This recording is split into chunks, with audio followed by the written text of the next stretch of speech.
Hi, my name is Kim Schlesinger, and this is a Prezi I created about my case study entitled Exploring the Impact of an Expository Expectation Grid.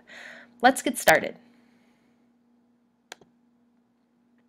So I worked with one student for the case study, and her pseudonym is Eliana. Eliana is of Hispanic descent, and she was 14 years old during the time of the study. She completed 8th grade in June of 2012, and she started high school this fall. Eliana had been referred for special education twice, once in the 5th grade and once in the 8th grade. During both evaluations, the IEP team decided that she did not meet criteria for having a specific learning disability because her intelligence testing scores were not discrepant with her academic performance. Even though she's not protected under IDEA, under RTI, Eliana needs a lot of support as a Tier 2 or Tier 3 group.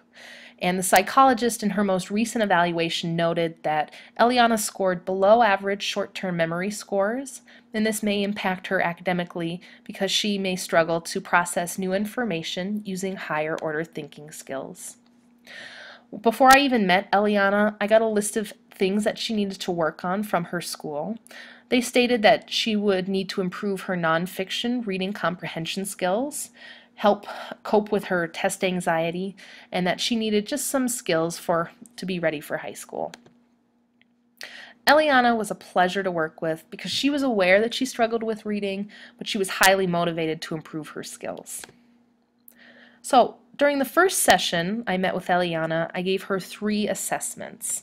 The first was the Metacognitive Awareness of Reading Strategies Inventory, or the MARCI, the Qualitative Reading Inventory 5, or the QRI, and a Test Anxiety Inventory. The MARCI is an inventory that asks the students, what metacognitive skills do you use while reading? And if we look at Eliana's averages, out of 5 on the Global Strategy subscale, she scored a 3. Problem solving, 3.88. Support, 3.78. Her overall score was 3.47. I wanted to see why her Global Strategy subscale was so much lower than the other subscales, so I looked at the specific statements. Eliana reported her lowest scores on the following statements. I have a purpose in mind when I read. I skim the text first by noting characteristics like length and organization. I use typographical aids like boldface and italics to identify key information, and I critically analyze and evaluate information presented in the text.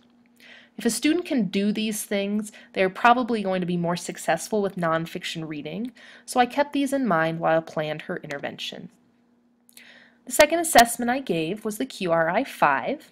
I administered a level 5 nonfiction passage to Eliana. She read aloud 90.8 words per minute. She scored 62.5% correct on comprehension questions where she couldn't look back at the passage, and she scored 75% of those questions correct when she was able to look back at the passage. So her comprehension scores are not terrible, but they could be improved. Finally, I gave Eliana a test anxiety inventory. She gave herself an average 3.67 out of 5, and the higher the score, the higher the level of perceived anxiety. Even though I wanted to work on test taking skills with Eliana, a few days into our sessions, she informed me that her anxiety was related to math and not to reading, so we cut that out after the first few days. So, in order to plan a really effective intervention, I wanted to integrate the information I had from Eliana's pre-test, as well as looking at the research about how to improve adolescent reading comprehension. First area I examined was how do you design an effective reading intervention? And I looked at the Matthew effect by Stanovich, where he talks about the rich get richer and the poor get poorer. And he argues that for the students who struggle with reading, that the teacher needs to make a surgical strike when they're planning an intervention, meaning that the teacher should select one area of reading, whether it's comprehension or fluency or decoding, to help the student improve so they can unlock the door to improving those other reading skills. Another study by Vaughn suggested that middle school students who are struggling readers They get the most effective interventions when the interventions are planned with them in mind and the teachers use research-based materials. Second area I looked at was adolescent reading comprehension, and I looked at a study by Meyer and Poon, as well as Kim and her colleagues. Based on a synthesis of these research studies, it seems that students with reading difficulties should be taught how to use a visual tool to represent the ideas and content that they read, and that with the aid of a graphic organizer, students are often able to improve the quality of their reading comprehension. Once I read this, I knew that I wanted to select one graphic organizer to use with Eliana. Finally, looking at the research surrounding reducing test anxiety, Larson and Carter, in 2 different studies, suggest that test anxiety can be reduced if the student is taught relaxation techniques in conjunction with test-taking strategies. So, with the research and the pre-test data in mind, I designed Eliana's intervention to teach her how to use an expository expectation grid. This graphic organizer was designed by Leslie and Caldwell, the 2 women who developed the QRI, and it's really visually simple. You have a circle with 4 lines coming out of it.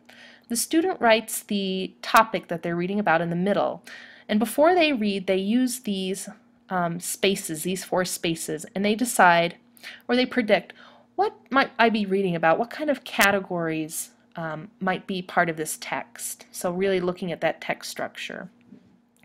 I really like the expository expectation grid because it engages students before, during, and after reading. Before the student reads, they have to predict possible categories in the text, so using those non-text features like headings and bold and italics. Once they've done this, they write down all of their prior knowledge of the topic. During the reading, the student writes down new information that they have learned. And after the reading, the student is able to synthesize that old and new information through a discussion or written summary. So, once I decided the expository expectation grid was what I would use with Eliana, we kept the same schedule each day that we met. The first 5 minutes, we would review the reading material from yesterday, just to really lock that into Eliana's memory. The next 20 minutes, we would read a new nonfiction passage, and Eliana and I would use the expository expectation grid before, during, and after reading. For the next 5 minutes, I would let Eliana use her graphic organize and summarize what she had read. The next 10 minutes, we would find vocabulary words that she didn't know, and we'd figure out the meanings of those words using prefixes or suffixes, context clues, or a dictionary. And the last 20 minutes is really where Eliana could cement the information that she already knew and that she had learned, because she would write about it. She would either complete a main idea and details outline and then write a paragraph, or she would answer and we would talk about explicit and inferential questions that mimic what we find on standardized tests in the QRI. The texts that I selected for Eliana were all nonfiction texts. They were mimicking or actually from high school textbooks, and the level of the text was scaffolded. During the beginning of our session, or in the beginning, I would give her 5th and 6th grade level texts, and toward the end she was reading 8th and 9th grade level texts. Here is an example of an expectation grid that Eliana completed early on. It was about thixotropic solutions, and Eliana didn't know anything about those. So the categories that she came up with were, what is it made of? What does it do? And what are some examples of these things? And even though she didn't have any prior knowledge of the topic, just by thinking about these questions and wondering what they were, she was able to focus her reading. And you see written in purple the things that she read and learned. The second example was toward the end of our time together, and you can see there's a lot more detail. This expectation grid was used for a passage that was about reproduction, and Eliana had some prior knowledge about that because recently her pet cat had given birth to kittens. So she knew that when her cat was about to give birth, the cat went to a special place. She knew that the kittens were growing somewhere special, and she was present when the babies were born. So you can see in purple, she wrote down all the prior knowledge that she had. And it was such a personal experience for her because it was her cat. She really remembered it. During and after the reading, we wrote down these details in green. We had some vocabulary words, specific steps to fertilization, and facts about mammals, birds, and reptiles and how they give birth. So Eliana was really able to use her experience and learn this new information and combine them. So I think she probably remembered it a lot better. So after our 13 sessions, I gave Eliana the same 3 assessments as a post-test. And when we look at the Marcy data, we see an improvement in her global strategies subscore.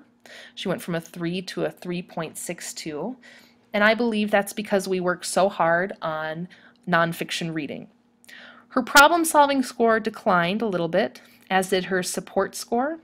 But I believe that's because we weren't focusing on some of the topics in those subscales. Fortunately, her overall Marcy results, she improved. Pre-test was 3.47, post-test 3.57, so we saw some gains in her metacognitive skills. The QRI data was a little more challenging to interpret, and I'll explain that in just a moment. So we see the pre-test Eliana read aloud 90.8 words per minute. The post-test she read aloud 78.5 words per minute. The passage she read for the post-test was considerably more difficult, and I believe the words per minute score kind of reflects the difficulty of the text. Her score, comprehension without lookbacks, pre-test was 62.5%, post-test 37.5%, declined for that post-test. And for the comprehension with lookbacks, she scored 75% on both of those things, so we see a flat line. The reason I believe this happened was because the pre-test and the post-test were very different in their level. The QRI level was 5 versus 6. Grade level, 5th grade 4th month versus 7th grade 5th month, a big difference. Same with the Lexile level, 810 versus 1030. So I believe Eliana made gains on the QRI because she was reading a more difficult text. Finally, I still gave her the test anxiety inventory. You can see that her perceived anxiety declines, but there's no correlation between what I did and that decline. Finally, the significance of the case study. I'll explore the Common Core state standards, significance for Eliana, the limitations of the study, and recommendations for future research. So using the expository expectation grid was supporting Eliana reaching the Common Core state standards for 9th and 10th graders in informational reading, key ideas, and details. The specific strands, answering explicit and inferential questions, drawing conclusions about the text. Also, figuring out central ideas and summarizing what's in the text. For Eliana, I think the significance of our time together was huge because she has a concrete tool that she can use in high school in any of her classes, science, social studies, math, or English. She also really her confidence seemed to improve from the time that we met to the time that we parted. She just seemed like a much more confident reader, and I think that's very important as she goes into high school. There were some definite limitations to the study. First was the length of the study. We only met 13 times because she was absent twice, so who knows? The second limitation was the QRI data was difficult to interpret because I didn't give her a passage that was a level 5 passage. And finally, the design of the study, I'm unable to measure the long-term impact of her using an expository expectation grid. So my recommendations for future research: can graphic organizers be translated into long-term improvement in reading comprehension? What other kinds of graphic organizers improve comprehension skills? And what intervention should be used if a graphic organizer doesn't help a student? Thank you so much for listening to my presentation, and I hope you guys are having a great time in Milwaukee.